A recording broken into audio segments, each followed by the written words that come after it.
में एक बड़ा सवाल ये बनता है कि ऐसा क्या था इन सब के बीच में कॉमन, जिसके चलते भारत को हाशिए पर आना पड़ा और पाकिस्तान को इतना हाथों हाथ उठा लिया गया। क्या हम ये मानने को तैयार हैं कि अमेरिका को इग्नोर करके दुनिया चल सकती है? आंसर है जी नहीं। दुनिया अमेरिका से प्रभावित है और हम सब उसके प्रतिबंधों से पीड़ित हैं, फिर चाहे भारत हो, चाहे जापान हो, दुनिया का कोई भी देश हो। जब अमेरिका जिस देश पर जिस तरह के प्रतिबंध चाहता है वो उस पर लाद देता है। हम कितनी भी बातें कर लें, अमेरिकी ऐप, अमेरिकी करेंसी, डॉलर देश के अंदर बहुत मायने रखती है। भारत का रुपया धड़ाधड़ गिरता चला जा रहा है। डॉलर का भाव आज भी 88.75 नेट पर ट्रेड करते हुए देखा गया है। मतलब लगातार डॉलर रुपए के सामने मजबूत होता जा रहा है। ऐसे में भारत कहीं ना कहीं अपने आप को इन दिनों चल रही तकनीकियों में इन्वॉल्व ना करके कुछ भूल तो नहीं कर रहा है। मैं ऐसा इसलिए कह रहा हूं साथियों, क्योंकि अमेरिका जो अपनाता है, देर सवेर ही सही दुनिया को अपनाना पड़ता है। शुरुआत में प्रतिरोध होता है, लोग बिल्कुल वैसे ही जैसे शुरुआत में जब मोबाइल आया था, हमारे दिमाग में ये भर दिया गया था कि ये तो सब पीड़ित करने की बीमारी है, बेरोजगार कर देंगी, ये कर देंगी, पता नहीं क्या क्या बहानेबाजियां मोबाइल के साथ में साइकोलॉजिकली डाल दी गई थी। आप याद करके देखिए, शुरुआत में मोबाइल से जुड़ी हुई किस तरह की भ्रांतियां दिमाग में भर दी गई थी। बाद में वही लोग मोबाइल के सबसे बड़े यूजर बनते हुए दिखाई दिए। हर तकनीक का शुरुआत में विरोध होता है। कहीं ऐसा तो नहीं कि भारत इस मामले में बहुत ज्यादा पिछड़ रहा हो। आज के सेशन में हम इस बात का जिक्र इसलिए करेंगे क्योंकि भारत के कायदे कानून क्रिप्टो को लेकर बड़े कंफ्यूज्ड हैं। कंफ्यूज्ड एक तरह से ऐसे समझिए कि हाल ही में आप सभी ने देखा कि भारत सरकार ने जीएसटी पर वस्तुओं पर कुछ टैक्सेशंस अनाउंस किए। 5%, 12% का जीएसटी स्लैब अनाउंस किया। वस्तु थी तो उसके ऊपर टैक्स था और टैक्स के अंदर टैक्स स्लैब था कि इस वस्तु पर इतना % टैक्स लगेगा। हमारे देश में पूछा जाए कि बताइए क्रिप्टो का क्या हाल है, सरकार कहती है कि नहीं, क्रिप्टो हमारे देश में लीगल टेंडर नहीं है। बोले बहुत अच्छी बात है, लेकिन इस पर 30% टैक्स लगेगा। तो आप बताइए कि लीगल टेंडर नहीं है और 30% टैक्स लगेगा, इसका क्या मतलब निकले? इसका मतलब यह है कि क्रिप्टो लेकर बाजार में कोई सामान खरीदने जाएंगे तो आपको कोई सामान नहीं देगा। जैसे दुबई में अगर आप लेने जाएंगे तो वहां आपको सामान मिल जाएगा, अमेरिका में जाएंगे घर मिल जाएगा। दुनिया में बाजार के अंदर क्रिप्टो से, इवन भूटान जाएंगे तो आपको जो लेना है आप क्रिप्टो से खरीद सकते हैं। लेकिन भारत में चूंकि ये लीगल टेंडर नहीं है, अर्थात इससे आप व्यापार नहीं कर सकते, तो इस तरह से तो ये इलीगल है, जैसे डॉलर इलीगल है। आपको क्या लगता है भारत में डॉलर लीगल है क्या? आंसर है नहीं। भारत में डॉलर इलीगल है, अर्थात लीगल टेंडर नहीं है। आप डॉलर से जाकर के दुकान से चाय पीकर नहीं आ सकते या कपड़े खरीदकर नहीं ला सकते, क्योंकि डॉलर में व्यापार हम नहीं करते। डॉलर से हम इंटरनेशनल ट्रेड करते हैं। फिलहाल भारत क्रिप्टो के मामले में ना तो देश में और ना ही विदेश में किसी भी प्रकार का ट्रेड करता है। इसी चक्कर में हम क्रिप्टो से साइड में चल रहे हैं, लेकिन उस पर 30% टैक्स जरूर वसूलते हैं। अगर आपने क्रिप्टो से मुनाफा कमाया तो भारत सरकार आपसे 30% टैक्स जरूर लेगी।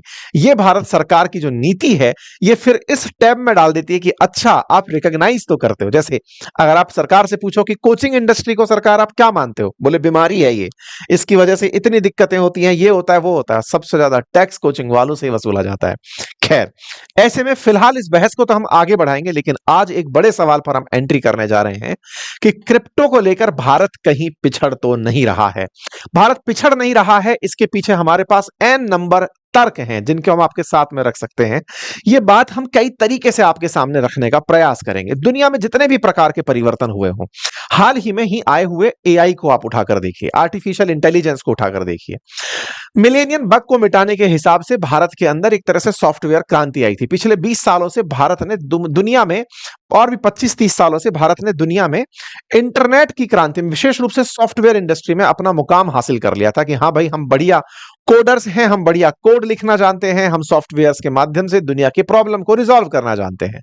अमेरिका बैठता है, तसल्ली से एआई की खोज करता है, ओपन एआई चैट जीपीटी लेकर आता है और अचानक जॉब में कटौतियां शुरू हो जाती हैं। बड़ी बड़ी टेक कंपनियों ने अमेरिका में जॉब्स के अंदर से लोगों को निकालना शुरू कर दिया। एक बार के लिए ओपन एआई मजाक लगा। 2022 के अंदर जब चैट जीपीटी इंट्रोड्यूस हुआ तब लोगों को लगा कि अरे कुछ नहीं, ये तो गूगल का एक अपडेटेड वर्जन है। गूगल जितने भी प्रकार की सर्चेस करके देता है, चैट जीपीटी उन्हें एक जगह पर पाबंद करके दे देता है। लेकिन धीरे धीरे जिस तरह से एआई ने अपना रूप दिखाना शुरू किया, बहुत सारे कोडर्स की जॉब खत्म, बहुत सारे लोगों के काम खत्म, ना जाने कितने तरह की चीजें ऑटोमेशन पर निकल पड़ी। एआई के आते ही तरह तरह के जॉब भागने लगे। हम ये समझ ही नहीं पा रहे थे कि ये एआई क्या कर रही है, लेकिन दुनिया के अंदर 60% से ज्यादा लोग डरना शुरू हो गए थे। दुनिया बटना शुरू हो गई थी एआई के डर से। मैं इस बात को कुछ यूं कहना चाहता हूं साथियों, कि हम लोग तकनीकी को जहां तक अपनाने में देरी करते हैं, वो तकनीकी हमें तब तक बहुत पीछे छोड़कर जा चुकी होती है। इस पूरी दुनिया में जो भी लोग आगे बढ़े हैं, उन्होंने तकनीकी में ही सबसे पहले श्रेष्ठता हासिल की है, और उसी से ही वो लोग दुनिया में आगे दिग्गज देश कहलाए हैं। एआई का फिलहाल हाल इतना है कि ओपन एआई जिसने चैट जीपीटी बनाया, उसका बाजार मूल्य $850 बिलियन न्यूज़पेपर्स में कोट किया जा रहा है। मात्र 3 साल पहले चैट जीपीटी प्रोड्यूस करने वाली ओपन एआई $850 बिलियन की वैल्यू इंडिया में चालू हुए जितने भी स्टार्टअप्स हैं सबको मिला दो तो भी उनसे कहीं ज्यादा वैल्यू रखकर बैठी है। ये तकनीकी है और ये बहुत तेजी से आती है, साफ करके चली जाती है। दूसरा उदाहरण आपने हाल ही के समय में 5G का आते हुए देखा। जब चाइना 5G पर प्रयोग कर रहा था, तब हम चिंता कर रहे थे कि कहीं 5G से चिड़िया मर तो नहीं जाती हैं, क्योंकि रोबोट के अंदर रजनीकांत ने दिखा दिया है। हम चिंताएं कर रहे थे कि 5G आने से पता नहीं कहीं हवाई जहाज रास्ता तो नहीं भटक जाएंगे। हमें कुछ इस तरह के भ्रम दिमाग में डाल दिए जाते हैं, जिससे हमारे अंदर तकनीकी को लेकर भय होने लगता है। भय इतना कि लोग हमें कहते हैं कि यार सुनो, तुम तो सांप से ही खेल लो, आप तो स्नेक चार्मर ही बेहतर हो। आप इस तरह की अखबारों को, एक स्पेनिश अखबार ने इंडिया को स्नेक चार्मर्स का देश कहा। ये बहुत पुराना मामला है। ब्रिटिशर्स भी हमें ये कहते थे कि ये सांप नचा के खुश रहने वाले देश हैं। हद ये है कि भारत ने ऑनलाइन सैलरी, यानी कि जो मोबाइल के अंदर या अकाउंट के अंदर आने वाली सैलरी है, इसको स्वीकारने में जमाने लगा दिए थे। कैश में ही पैसा चाहिए, क्योंकि इस बात को लेकर सरकार को स्पष्टीकरण देना पड़ा था कि अरे भाई, आपके ऑनलाइन ही नहीं कैश में भी सैलरी आएगी, आप निकाल पाओगे। क्योंकि हमें यह लगने लग गया था कि मोबाइल में जो सैलरी आ रही है, इस सैलरी का पता चले सरकार कब अपना पैसा गायब कर देगी। मतलब तकनीकी को लेकर के भारत के अंदर जिस तरह का डिवाइड है, वो कहीं ना कहीं हमें दुनिया से भी सेपरेट करता चल रहा है। खैर, 140 करोड़ का देश है, तरह तरह के लोगों की तरह तरह की मानसिकताएं होंगी। आवश्यकता है आपको और हमको यह समझने की कि कहीं ना कहीं भारत उस क्षेत्र में जहां पर इस समय क्रिप्टो बहुत तेजी से बाजार को पकड़ रहा है, और मैं इसके पक्ष में आज सारी बातें इसलिए रख रहा हूं क्योंकि मैंने इन दिनों जिस तरह के ऑब्जर्वेशंस किए, क्योंकि मैं बहुत दिन से बाजार को ऑब्जर्व कर रहा हूं, तमाम प्रकार के ब्रांड्स को मैं ऑब्जर्व कर रहा हूं, दुनिया की चीजों को ऑब्जर्व कर रहा हूं, और मैंने फाइनली ये डिसाइड किया है, मतलब मैं आपके साथ जिस समय पर ये बात कर रहा हूं, कि मैं फुल टाइम अब मार्केट में एक्टिवेट होना चाहता हूं। मैं चाहता हूं कि मैं बाजार को बहुत घुसकर महसूस करूं, क्योंकि दुनिया की खबरों पर हमने नजर बनाकर लंबे समय से रखी हुई है। हम इस बात का महत्व समझने लगे हैं। बस मैं जिस तरफ बैठा हुआ था, अब तक इस न्यूज का फायदा नहीं ले पाता था। अब तक मुझे यह तो पता था कि यह घटना यह असर डालेगी। मेरी खबर बताने के बाद और मेरी खबर के विश्लेषण के बाद लोगों ने बढ़िया मुनाफे कमाए हैं, ऐसा बहुत से मित्र मेरे मानते हैं, और बहुत से जो हमारे सुनने वाले लिसनर्स हैं, वो इस बात को बताते भी हैं कि हाँ, आपकी इन खबरों के हमने मायने डिराइव किए, और उससे हमने ट्रेड में मुनाफा कमाया, उससे हमने स्टॉक्स में मुनाफा कमाया, क्रिप्टो में मुनाफा कमाया। लेकिन अब अपनी बारी है, तो मैंने फिलहाल के लिए इन दिनों अपने लिए एक काम शुरू किया है। मैं आप लोगों के साथ उसी क्रम में हाजिर हूं। आने वाले टाइम में मैं ट्रेडिंग के अंदर एक्टिवेट हो रहा हूं, और ट्रेडिंग के अंदर विशेष रूप से स्टॉक्स के अंदर इंट्राडे ट्रेड्स हो, या फिर क्रिप्टो के अंदर इंट्राडे ट्रेड्स हो, फॉरेक्स में ट्रेड्स हो, जो भी ट्रेड्स जिस भी तरह से समझ में आते हो, उन ट्रेड्स के अंदर मुझे आगे बढ़ना है। पर्सनली मैं उसमें आगे बढ़ रहा हूं। आप लोगों के साथ में उन चीजों को साझा करता चलूंगा। अगर आपको उचित लगता है तो आप भी उनका लाभ उठाते जाइएगा, क्योंकि मेरी फितरत में रहा है कि मैं कुछ चीजें करता हूं, आपसे साझा करता हूं, आपको बताते चलता हूं, आगे बढ़ता चलता हूं। तो कुछ ऐसा ही आप और हम मिलकर करेंगे। तो ट्रेड के केस में जहां स्टॉक्स के ट्रेड को लेकर मैं आपसे बात कर रहा हूं, इवन उसमें इंट्राडे ट्रेड्स हो या डिलीवरी ट्रेड्स हो, आपके साथ मैं अपना पोर्टफोलियो भी साझा करूंगा। एक पब्लिक पोर्टफोलियो बनाएंगे जिसमें आपके साथ जो ट्रेड किए जाएंगे वो दिखा सकें, ताकि वो प्रैक्टिकल पर्पज से आपके लिए उपयोगी हो, ताकि आप उसे देख सकें। ये सब बातें मैं इसलिए कर पा रहा हूं क्योंकि पिछले समय से जितना भी ऑब्जर्वेशन मेरा बाजार को लेकर रहा है, बड़ी कंपनियां जो भी बनी हैं, चाहे आप हाल ही के समय में ओयो को उठाकर देख लें, जो कि अभी इन दिनों आईपीओ लाने के उसमें चल रही है, चाहे जोमेटो को उठाकर देख लें, ये जितनी भी भारत की कंपनी है, ये बड़ी बनने के लिए जब निकलती है, तो सबसे पहले इन्हें जरूरत होती है बाजार के एक्सेप्टेंस की, कि बाजार इन्हें कैसे देख रहा है, और बाजार देख रहा है तो ट्रेड्स कैसे जा रहे हैं, स्टॉक्स के क्या भाव चल रहे हैं, जनता इन्हें कैसे स्वीकार करती है। जब यार ये लोग इस तरह से चीजें करके जाते हैं, तो हम लोग केवल इनके गुणगान थोड़ी करते रहेंगे, हम भी इस साथ साथ नदी में बहेंगे। हम देखेंगे कि चल क्या रहा है, खेल क्या है, उस खेल के अंदर भागीदार बनेंगे, केवल बैठ करके दर्शक दीर्घा में अब ताली नहीं बजाएंगे। ये सोचा है मैंने, तो सोचा कि आप लोगों के साथ ये बात डिस्कस की जाए और इस विषय पर विचार किया जाए। खुद को समझाने के लिए जो मैंने पॉइंट काम में लिए वो मैं आपके साथ साझा कर रहा हूं, क्योंकि तकनीकी के दौर में हम कहीं ना कहीं लोगों को सरप्राइज कर देते हैं। जैसे यूपीआई ला करके हमने दुनिया को सरप्राइज कर दिया कि देखो हम ये कर रहे हैं। लेकिन वहीं दूसरी तरफ अगर हम ट्रेड्स की बात करें तो दुनिया में स्टॉक एक्सचेंज जो है वो 1792 में पहली बार आ गया था। भारत में आया 1875 में जाकर के स्टॉक एक्सचेंज। और इंटरेस्टिंगली हम लोग पहले जो शेयर खरीदते बेचते थे ना, वो इस तरीके से खरीदते बेचते थे, बाकायदा दलाल स्ट्रीट के अंदर मुंबई के अंदर बाई हैंड लोग खरीदते थे। इस तरह के शेयर हुआ करते थे। आप जिन शेयर्स को शायद आज देख भी ना पाए, छू भी ना पाए, और आप में से बहुत सारी जेन जी जनरेशन तो ऐसी होगी जिसने शेयर का कभी ये वाला रूप ही नहीं देखा होगा कि ऐसे हार्ड कॉपी में शेयर आया करते थे। आपको पता है 1996 में पहली बार इस हार्ड कॉपी की जगह सॉफ्ट कॉपी का विचार किया गया था कि यार इस तरह से शेयर नहीं देंगे। आप देख रहे हैं यहां पर लिखा हुआ है सिग्नेचर का नाम, नंबर ऑफ शेयर्स, इन कागज के ऊपर कितने शेयर फलाने को दिए जा रहे हैं, कंपनियों के नाम हैं और उनके शेयर हैं। लोग हार्ड कॉपी में शेयर खरीदा बेचा करते थे और उनको खरीदने बेचने के लिए फिर ट्रेवल किया करते थे। 1996 में जाकर डिसाइड हुआ कि नहीं यार, अब इसको डीमैटेरियलाइज करना पड़ेगा, इसको डीमैट अकाउंट में डालना पड़ेगा। जैसे हमारी तनख्वाह पहले कैश में आती थी, अब जो अकाउंट में दिखती है, तो कैश को अकाउंट में दिखाना जैसे शुरू हुआ, ऐसे ही शेयर्स को डीमैट खातों में दिखाना शुरू हुआ। इसीलिए तो मैं आपसे कई बार कहता हूं ना कि अगर आप शेयर खरीदना चाहते हैं तो जरूरी है आपके पास डीमैट अकाउंट हो। और उस डीमैट के लिए मैंने आपसे मल्टीपल टाइम कहा है कि एंजल वन का डीमैट अकाउंट अगर आप यूज करते हैं तो मैं आने वाले टाइम पर उसी पर ट्रेड करूंगा। उसका लिंक आपको हम दे देंगे कमेंट बॉक्स में, डिस्क्रिप्शन में डाल के आप देख लीजिएगा। डीमैट 1996 में शुरू हुआ, 1998 में जाकर के अपनाने की बात आई, तब जाके 2003 में हम फुल्ली इन शेयर से बाहर निकल करके आए कि अब शेयर जो है वो डीमैट अकाउंट में ही हुआ करेंगे। पहले कागज के थ्रू हुआ करते थे। बहुत सारे लोग ना आज भी जैसे पॉलिसी वगैरह जब लेते हैं तो बोले हार्ड कॉपी में दो, और उधर से सामने वाले कहते हैं सर आजकल सॉफ्ट कॉपी में ये आती है। बोले नहीं नहीं, हम तो उस जमाने के लोग हैं जब चीजें हार्ड कॉपी में आया करती थी, हार्ड कॉपी में नहीं होगी तो हम नहीं मानेंगे। तो धीरे धीरे तकनीकी बदलती गई। लेकिन आप सोचिए ना, आज से 20 साल पहले भारत में सबसे पहले स्टॉक एक्सचेंज कब आया था? 1875 में। बॉम्बे स्टॉक एक्सचेंज 1875 में आया था, और हमने आज से 20 साल पहले डीमैट अकाउंट का काम शुरू किया है। मतलब कहीं ना कहीं तो हम बहुत स्लो चल रहे हैं। कहीं ना कहीं तो ऐसा है कि हम जिन चीजों को अपनाने में देरी कर रहे हैं, दुनिया उनमें बहुत आगे निकल जा रही है। आप पूछेंगे डीमैट अकाउंट से क्या होता है? अरे भाई, आज डीमैट अकाउंट के चलते ही तो लोग ट्रेड्स में इतना ज्यादा एक्टिवेट होते हैं ना। आज आज हम नेशनल स्टॉक एक्सचेंज को उठा के देखते हैं, जो फ्यूचर एंड ऑप्शंस के लिए सबसे ज्यादा ट्रेडेड प्लेटफॉर्म है, मतलब एक तरह से कहिए बाजार है। Bombay stock exchange, national stock exchange. National stock exchange में मल्टीपल जो ट्रेड आप फ्यूचर एंड ऑप्शंस के देख रहे हैं, इंट्राडे ट्रेड देख रहे हैं, वो नेशनल स्टॉक एक्सचेंज पर इसी कारण से तो शुरू हुए कि हाँ भाई, लोगों ने कहा कि अब डीमैट अकाउंट से ये सारे काम हो रहे हैं, हम कर ले जाएंगे। यानी कि अब ना एक कदम लोग आगे निकल गए। जैसे आज शेयर के केस में क्या होता है कि शेयर में लाभ कैसे कमाते हैं? आपने मान लीजिए 100 रुपए का एक शेयर खरीदा, आपने 10 दिन बाद, 20 दिन बाद, साल भर बाद उसको बेच दिया कि 100 का शेयर 120 में ले लो भाई, या जितने में भी बिका उतने में बेच करके आप लाभ कमा के निकल गए, घाटे में भी निकल गए, किसी भी तरीके से आप आ गए। लोग ना इससे आगे निकल गए। डीमैट में लिया, डीमैट में शेयर्स को सेम डे T+1 T+2 में बेचना करना शुरू हुआ। आज खरीदा कल निकाल दिया, या आज खरीदा आज की आज निकाल दिया, इंट्राडे ट्रेड कर दिया। उससे भी लोग आगे चलने शुरू हुए।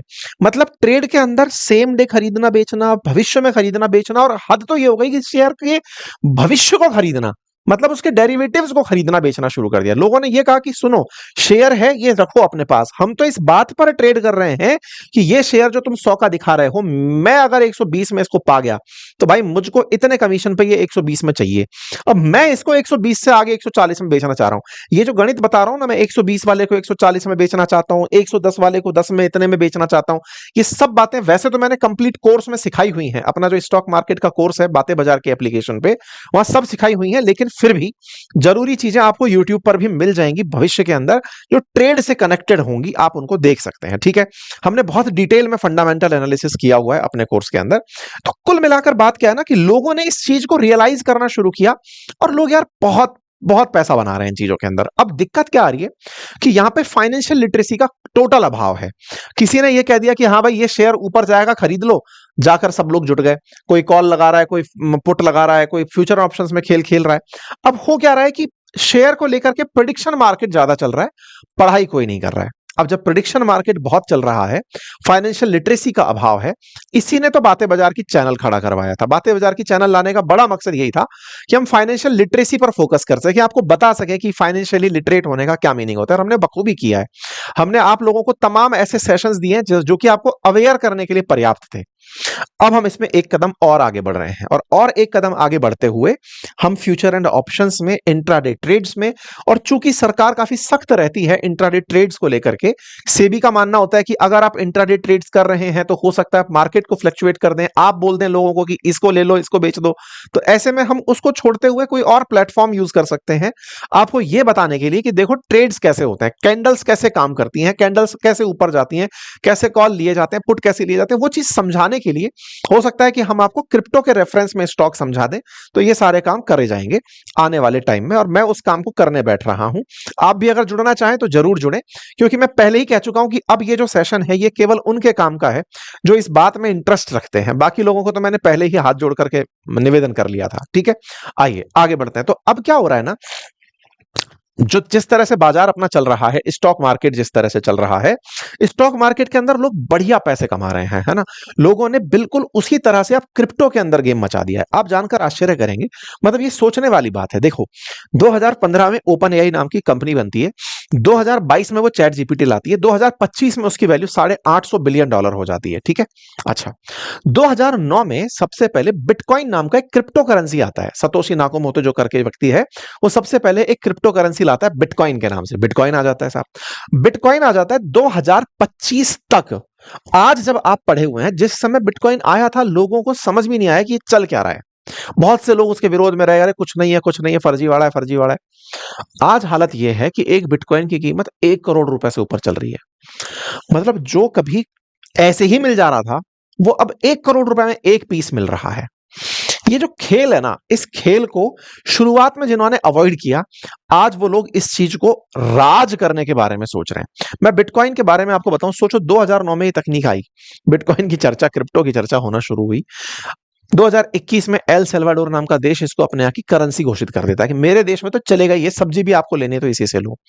अब ये है हालत कि यूरोपियन देश उठाकर देख लो, यूरोप उठाकर देख लो, पूरा की पूरा यूएस उठाकर देख लो, United Kingdom, Singapore, Switzerland, El Salvador, UAE, ये सब अब क्रिप्टो में ट्रेड कर रहे हैं। मतलब ट्रेड से मतलब है कि इनके यहां पर आप कुछ भी सामान खरीद बेच सकते हैं क्रिप्टो के अंदर, कि आइए क्रिप्टो लीजिए, इतने में ये सामान देकर चले जाइए। मतलब जिस तरह से आप यूपीआई से पेमेंट करते हैं, ऐसे आप क्रिप्टो में पेमेंट करके दुबई में घर, कार, जो आपको खरीदना है खरीद सकते हैं। ये जो बाजार तेजी से, जितने भी उच्च तकनीकी देश हैं, डेवलप्ड कंट्री हैं, वो इस बात को अगर समझ पाए तो कुछ तो ऐसा है ना जहां हम लैग कर रहे हैं। मैं बार बार इस बात पर जोर क्यों दे रहा हूं, कहीं तो हम देरी कर रहे हैं, कहीं तो हम ऐसा कर रहे हैं। कुछ लोग हो सकता है इस बारे में ये कहें कि नहीं सर, हम समझदार हैं, वो लोग बेवकूफ हैं। तो देखिए साहब, बात ऐसी है, अगर उनके समझदारी में भी खोट है और उनके करने के कारण अगर एक दिन ये मार्केट तहस नहस हो जाता है, जैसे आज अमेरिका ने खुद को कह दिया है कि वो वर्ल्ड की क्रिप्टो कैपिटल बनना चाहता है, ये ट्रंप का मतलब सीधा बयान है। अगर वो क्रिप्टो कैपिटल बनने में फेल हो जाता है और क्रिप्टो एक बबल निकलती है, तो दुनिया में हम बचेंगे नहीं। अगर अमेरिका बर्बाद होता है तो वर्ल्ड का कोई देश सुरक्षित नहीं बचेगा, क्योंकि ट्रंप ने यह दिखा दिया लोगों को कि अगर अमेरिका है तो तुम लोग आराम से सामान बेच करके अपना देश चला पा रहे हो। उसकी बात माननी पड़ती है कि इतने में व्यापार करोगे, इतने में सैंक्शन लोगे, ये करोगे, सबको माननी पड़ती है, कोई देश उससे अछूता नहीं है। अगर वो मानते हुए अगर बर्बाद हो जाता है तो आप तो वैसे भी बर्बाद होने वाले हो। अगर वो कह रहा है कि मैं कर रहा हूं, तो कहने में भलाई है और करने में भलाई है। ये ऑब्जर्वेशन मेरा नहीं है, ये जितने भी पिछलग्गू बैठे हैं ना, ये सब यही मान के काम कर रहे हैं। इंडिया क्यों इसके ऊपर किसी तरह का प्रतिबंध नहीं लगा रहा? क्योंकि इंडिया को डर ये है कि फिर उधर से फिर आदेश आ गया कि चालू करो इसको, तो फिर हम वैसे खत्म हो जाएंगे। थोड़े दिन बाद अगर वही कह दे भारत सरकार को कि नहीं क्रिप्टो चालू करनी है, मेरी क्रिप्टो आ गई है, अब ये डील करनी है। जैसे ट्रंप भारत के साथ जो इन दिनों नेगोशिएट कर रहा है कि भाई नॉन वेज मिल्क ले लो, कि जीएम क्रॉप ले लो, एक दिन बैठ करके वो टेबल पे बात कर ले कि भाई सुनो, मेरी करेंसी चलनी चाहिए। कुछ भी कर सकता है, पावरफुल जिसकी लाठी उसकी भैंस है। तो क्रिप्टो को लेकर के बाजार में जो एक्सेप्टेंस है ना, वो अलग लेवल पर चला गया है। ठीक है, भारत में क्रिप्टो से डर जो है ना, वो ये बैठाया गया कि इसकी वजह से मनी लॉन्ड्रिंग होती है, क्रिप्टो का पैसा इलीगल काम में पता चलता है, क्रिप्टो की वजह से कुछ अवैध काम होते हैं जिनके बारे में सरकार नियंत्रण नहीं रख पाती। सीरियसली, हमारे देश के अंदर अवैध काम होने के लिए केवल क्रिप्टो चाहिए? हमारे देश में आज भी नहीं, जाने सदियों से हवाला चला आ रहा है। हवाले के पैसे से दुनिया भर के क्राइम हमारे देश में होते हैं। कौन सा अपराध रुक गया? क्या हमारे देश के अंदर भ्रष्टाचार रुक गया? आज भी आप अखबार उठाकर देखिए, हर दिन के अखबार में कोई ना कोई अपराधी दिख जाता है जो भ्रष्टाचार कर रहा है। आईएएसओ के घर में भरे हुए बोरे आज भी नोट के मिल ही रहे हैं, आपने कितनी भी नोटबंदी कर ली। आतंकवादी पहलगाम में आकर के हत्याएं करके जा ही रहे हैं। कुल मिलाकर के सब चीजें जो कैश से होती थी, आज भी चाहे कितना भी रेगुलेशन कर लो, वो चलाने वाले चला रहे हैं। सरकार अपने कानूनों से सोचती है कि हम इनको यहां रोक लेंगे, यहां रोक लेंगे। अपराधियों के लिए हर दिन कोई नया आइडिया निकल कर आ जाता है। क्रिप्टो को लेकर के सबसे ज्यादा डर बैठाया जाता है कि इसकी वजह से बहुत ज्यादा मनी लॉन्ड्रिंग हो जाएगी, पैसा घूमने लगेगा। अरे घूमने लगेगा, आपने नियम बना लिया कि ये पैसा आपके देश में उपयोग में नहीं लिया जाएगा, है ना ये वाली बात। जब आपके देश में उपयोग में ही नहीं लिया जाएगा तो पैसा किसी के पास क्रिप्टो रखा भी है तो उसका क्या ही फायदा हो रहा है उसको। क्रिप्टो से जब आपके देश में ना मारुति खरीद पा रहा, ना हवाई जहाज खरीद पा रहा, तो फिर क्या ही फायदा है? रखा रहने दो उसको, वो खुश रख रहा है। लेकिन सरकार को क्या है कि नहीं, इसकी वजह से हमारे देश के अंदर दिक्कत हो सकती है क्रिप्टो से, तो वो तो अभी भी कर रहा है। जो व्यक्ति क्रिप्टो में ट्रेड करना चाह रहा है वो क्रिप्टो में ट्रेड आज भी कर रहा है। इंडिया का आदमी, इंडिया के बड़े बड़े, मैं भी आपको आंकड़े दिखाऊंगा, बड़े बड़े उद्योगपति, बड़े बड़े बिलियनियर, सब लोग लेके क्रिप्टो बैठे हुए हैं कि हाँ भाई ठीक है, पैसा इसमें बन रहा है तो डाल के रखो। ऐसा इसलिए हो रहा है ना क्योंकि सब पिछलग्गुओं वाली हरकत कर रहे हैं। इलॉन मस्क लेकर बैठा है, ट्रंप लेकर बैठा है, तो चलो हम भी लेकर बैठे हैं। आप सोचो, अमेरिका ने अभी, मतलब जब ट्रंप ने कुछ दिन, मतलब 4 महीने पहले कहा कि मैं यूएस के अंदर क्रिप्टो रिजर्व बनाने की तैयारी कर रहा हूं। आप सोचो ना, जब से ट्रंप आए हैं क्रिप्टो का भाव किस तरह से रॉकेट हो रखा है। 1 करोड़ रुपए का क्रिप्टो चल रहा है। एक बिटकॉइन की कीमत 1 करोड़ 3 लाख रुपए चल रही है इस समय। और अगर आप रेट उठाकर देखें पिछले सितंबर से और इस सितंबर के बीच में, पिछले सितंबर में 52 लाख रुपए एक बिटकॉइन की कीमत थी, आज 1 करोड़ 3 लाख रुपए कीमत है। ऐसे में 32,000, सॉरी 1 करोड़ 32,000 रुपए कीमत है। ऐसे में अगर 52 लाख से अगर 1 करोड़ की यात्रा हुई है यार, मतलब 90% ग्रोथ है। और देखो 2020 के अंदर अगर क्रिप्टो की बात करते हो तो ये 7 लाख रुपए का हुआ करता था। आप में से कुछ लोग हो सकता है ये कहें कि साहब ट्रंप के आने के बाद भाव बढ़ गया। मैं तो ये कह रहा हूं साहब, ट्रंप के आने के बाद भाव बढ़ गया वो तो 90% है। ट्रंप के आने के बाद कितना बड़ा, 52 चला गया ना। बाइडेन जब था उसके काल के अंदर भी क्रिप्टो का भाव चल रहा था अपने, कितना चल रहा था, हाँ 7,90,000 से शुरू हुआ था 2020 में। कहां पर बंद हुआ था? 52 लाख पर। ग्रोथ तो उन 5 सालों में भी 1100% की थी। सरकारों से इसको फर्क ही नहीं पड़ रहा कि बाइडेन है कि ट्रंप है। तो ट्रंप जो व्यापारी आदमी है वो समझदार निकला, उसने कहा कि मैं क्रिप्टो रिजर्व बनाऊंगा अमेरिका का, और क्रिप्टो के अंदर हम पूरा स्ट्रेटेजिक रिजर्व बना करके काम करेंगे ताकि अमेरिका को ग्रेट बना दें। वो समझदारी कर गया। उसने क्या कहा, दुनिया भर का क्रिप्टो खरीदो बेचो डॉलर में। तो मजबूत तो वो अपना डॉलर ही कर रहा है। तो ट्रंप जो है ना वो खेल रहा है कि उसको डॉलर तो मजबूत रखना ही है और क्रिप्टो को अपने साथ इकट्ठा करता रख। भाई डॉलर खुद का तो क्रिप्टो खुद की। तो दुनिया अगर क्रिप्टो में विश्वास कर रही है, ये वो वाली बात है कि अगर एक गांव के अंदर किसी मतलब शत्रु राज्य ने कुएं के अंदर जहर मिला दिया, पागलपन की दवा मिला दी, लोग पी लिए, पागल हो गए, तो वहां पर राज करने वाले राजा को समझ आया कि यार अगर इस पूरे पागल गांव पर शासन करना है तो इसी कुएं का पानी पीना पड़ेगा। ट्रंप वही खेला खेला कि अगर दुनिया क्रिप्टो पर सवार है तो होना पड़ेगा, चलो क्रिप्टो का रिजर्व भी बना देते हैं और खुद का क्रिप्टो और लॉन्च कर देते हैं जिससे 4 पैसे कमाएंगे। 4 नहीं भाई, कितने रुपए कमा लेगा भाई क्रिप्टो में इन दिनों, गजब लोग। और अल्टीमेटली क्रिप्टो खरीदना, हमारे देश के अंदर क्रिप्टो रखना, अगर ये इस पर सरकार कुछ भी विचार करती है तो क्रिप्टो में फ्यूचर एंड ऑप्शन करना, ये तो किसी भी टैक्सेशन के दायरे में नहीं आता। ये तो वैसी वाली बात है कि हाँ भाई ये क्रिप्टो मैं मानता हूं इतने की चलेगी। आप क्रिप्टो नहीं खरीद रहे, ना क्रिप्टो बेच रहे, उसका फ्यूचर एंड ऑप्शन खरीद बेच रहे हैं, जैसे स्टॉक के अंदर फ्यूचर एंड ऑप्शन खरीदते बेचते हैं। इन सब पर हम डिटेल चर्चा करेंगे। ये फ्यूचर एंड ऑप्शन भी हमारे देश में अल्टीमेट तरीके से चल रहा है। इंट्राडे ट्रेड जिस तरह से होता है ऐसे क्रिप्टो में चल रहा है। और क्रिप्टो के अंदर इंडिया की खुद की एक कंपनी, डेल्टा एक्सचेंज नाम से कंपनी है, बहुत अल्टीमेट कर रही है। मतलब इन दिनों जब से फ्यूचर एंड ऑप्शन स्टॉक के अंदर बड़ा अनप्रिडिक्टेबल तरीके से होने लगा, लोग बहुत बड़ी मात्रा में शिफ्ट होकर के इधर की तरफ चले आए और यहां पर इंट्राडे ट्रेड क्रिप्टो के अंदर कर रहे हैं। बिल्कुल वही टाइप की कैंडल्स, वही टाइप के सारे फीचर्स, ये सब चीजें मैं आप लोगों को डिटेल में समझाऊंगा ताकि स्टॉक समझना हो या क्रिप्टो आप समझ लीजिएगा। आपका इंटरेस्ट है, करना है नहीं करना है, मैं ये करने जा रहा हूं। आपको अगर जुड़ना है तो आप इसमें जुड़े। मैं अपना पैसा लगाने जा रहा हूं, आपको लगाना है लगाएं, नहीं लगाएं ये आपके ऊपर है। मेरा काम आपको बताना है। मुझे लगता है कि मेरा बताना काम का है। क्यों काम का है? क्योंकि इस समय ना आपको कुछ न्यूज दिखा दिखाता हूं मैं, आप उनके बारे में जानकर आश्चर्य करेंगे कि क्रिप्टो ट्रेडिंग इस समय भयंकर बूम पर चल रही है। इंटीरियर्स के अंदर लोग अपने लेवल पर ही, क्योंकि सबको बढ़ता भाव दिख रहा है। भारत के जो हाई नेटवर्थ इनकम वाले लोग हैं, उनके लोगों ने फैमिली ऑफिसेज का पैसा उठा करके क्रिप्टो में डाल दिया है। 70 से 80% क्रिप्टो के अंदर, फ्यूचर्स के अंदर काम हो रहा है। तो ये सारे की सारी डेटा जो न्यूज में है, ये क्या दर्शा रहे हैं? बड़ी मात्रा में लोग क्रिप्टो में काम कर रहे हैं।